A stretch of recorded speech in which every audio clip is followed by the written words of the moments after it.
बताने का होता है। आज दो चीज को जानते हैं आदमी, दो चीज को जानते हैं। क्या बोलेंगे? अरे तय का बतावे ये काम मोर नरुआ गड़े कहते नहीं। और दूसरा, अरे तय क्या बतावे ये गांव कभी मूल निवासी मोर पुल का कुआं हड्डी गड़े। तो ये चीज बोलते हैं ना, दावा करते तो विवाद हो जाए तो बारवासा और घरवासा में होता है कि नहीं। तो नार फूल सही पैदा होता है बच्चा, ठीक है। तो नार से नरुआ से, नार से क्या हुआ, नरुआ से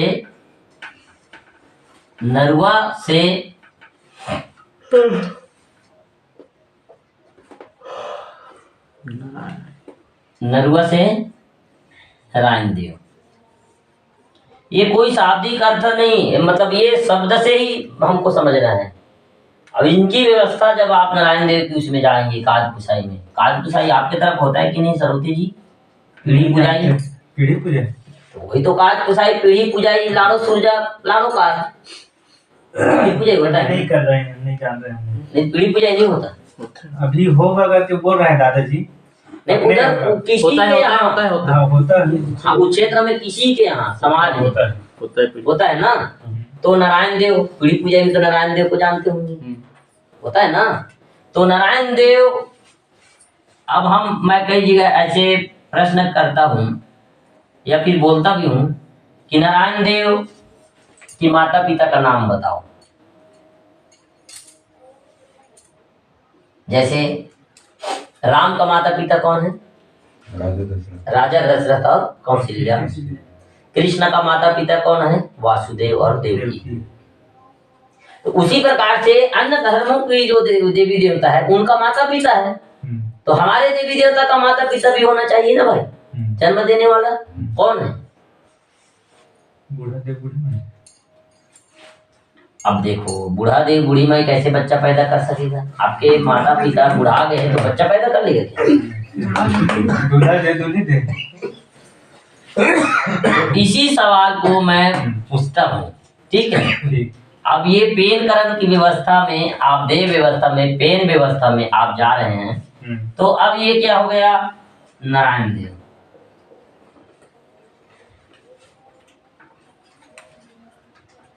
समझ आ रहा है ना? हाँ बिल्कुल समझ। इंटरेस्ट नहीं होगा तो मैं दूसरा बताऊंगा। नहीं ठीक है। नारायण देव ये चैनल आ रहा है, क्या आ रहा है? चैनल आ रहा है। अब वो जीवित पैदा हो गया, सब हो गया, तो इनका एक पहला क्या होता है? नेंग होता है। पहला नेंग होता है, क्या होता है? नेंग होता है। तो उसको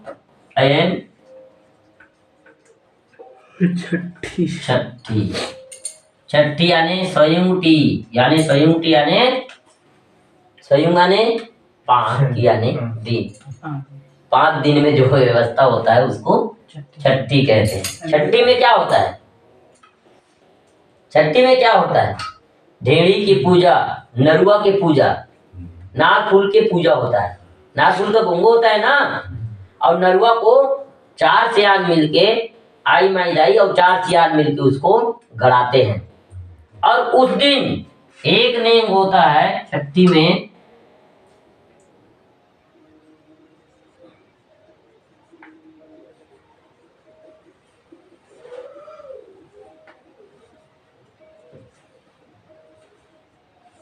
करधनी बांधना।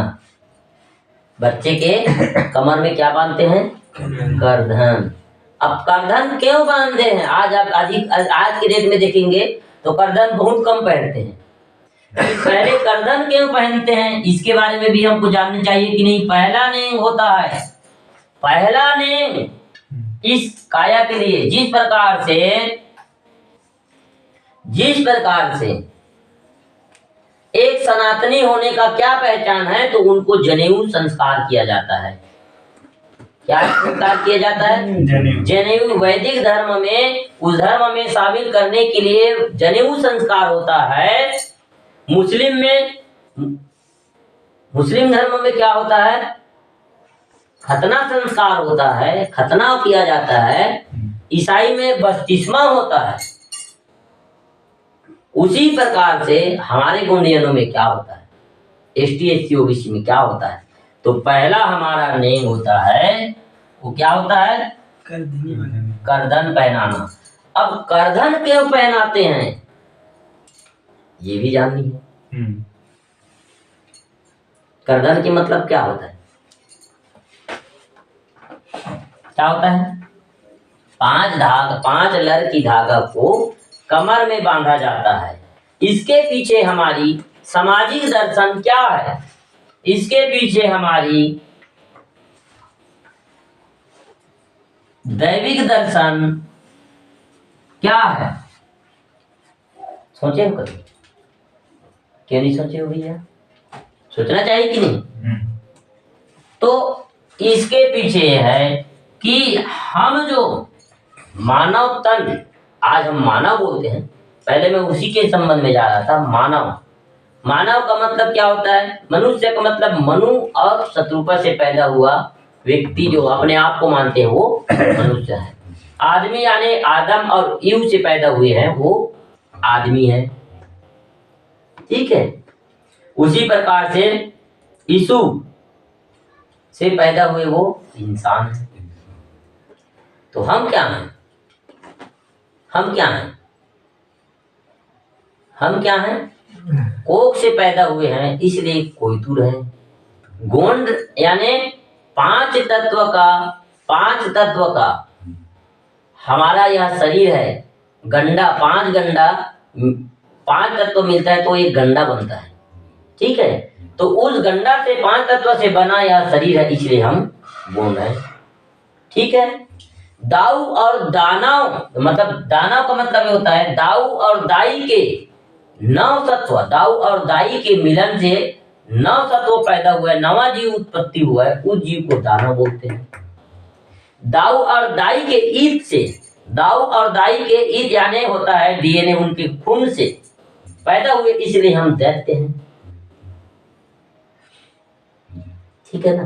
अब आप लोगों को ये बताया जाता है वैदिक धर्म ग्रंथों के अनुसार से कि दानव माने बड़ा बड़ा मूड़ी वाला, बड़ा बड़ा सिर वाला, बड़ा बड़ा आंख वाला, बड़ा बड़ा दांत वाला, अत्याचारी, दुराचारी, लोगों को शोषण करने वाला, लोगों को प्रताड़ित करने वाला दानव है, ऐसे बताते हैं।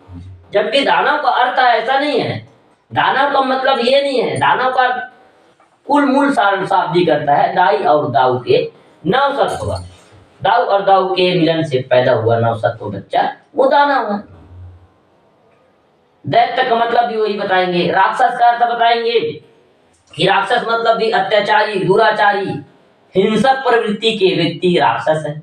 जबकि ऐसा नहीं है। रक्षक यानी जो प्रकृति की रक्षा कर सके, प्रकृति को अपने संचालन, रक्षा करके संचालन व्यवस्था कर सके, उस जीव को राक्षस कहा गया। तो राक्षस, अब हम प्रकृति की रक्षा कैसे कर सकते हैं? क्योंकि हमारे पास पूरे चराचर जीव जगत प्राणी में 52 लाख झाड़ी 1.25 लाख वनस्पति चराचर जीव प्राणियों में से सबसे, अगर किसी के पास चल और अचल 2 प्रकार के, चर और अचर 2 प्रकार के जीव होते हैं, ठीक है। अचर यानी पेड़ पौधा, चलने वाले यानी गाय भैंस ढोर हम। तो सब में से अगर किसी का बौद्धिक विकास सबसे ज्यादा है तो वो हमारा है। अब हम अपने बौद्धिक विकास से पूरे चराचर जीव प्राणी की कल्याण साधक की भावना को निहित रखते हुए ऐसा व्यवस्था बनाए और ऐसी व्यवस्था कायम करे कि जो प्रकृति की व्यवस्था को संतुलन बनाए रखे।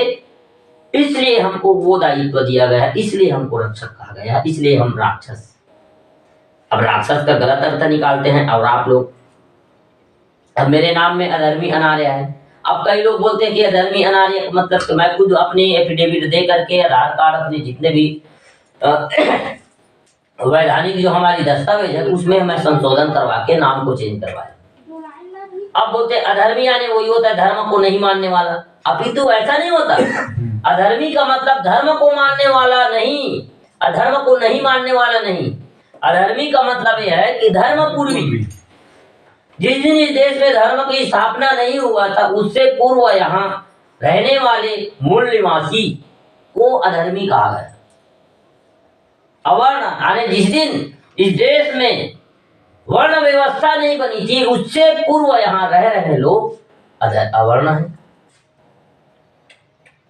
ऐसी व्यवस्था को मानने वाले हम हैं, इसलिए है। अब कोई किसी का कोई अर्थ बता दिए, सब उसका अर्थ का अनर्थ निकाल रहे हैं। अब देख, कई लोग अब निराकार का भी कई अर्थ निकालते हैं। निराकार यानी क्या बोलते हैं? निराकार यानी क्या बोलते हैं? बिना आकार का जिस- बिना आकार का ऐसे बोलते हैं, जबकि ऐसा नहीं होता। निराकार का मतलब बिना आकार का नहीं होता। निराकार यानी वैसा वो चीज, वो ऐसा चीज जहां से पूरा आकार पैदा हुआ है उसको निराकार बोलते हैं। सही बात है भाई, शून्य रहेगा तब तो एक बनेगा भाई, हाँ सही सीधा है कि नहीं? हाँ तो निराकार जो है, निराकार से ही आकार पैदा हुआ है।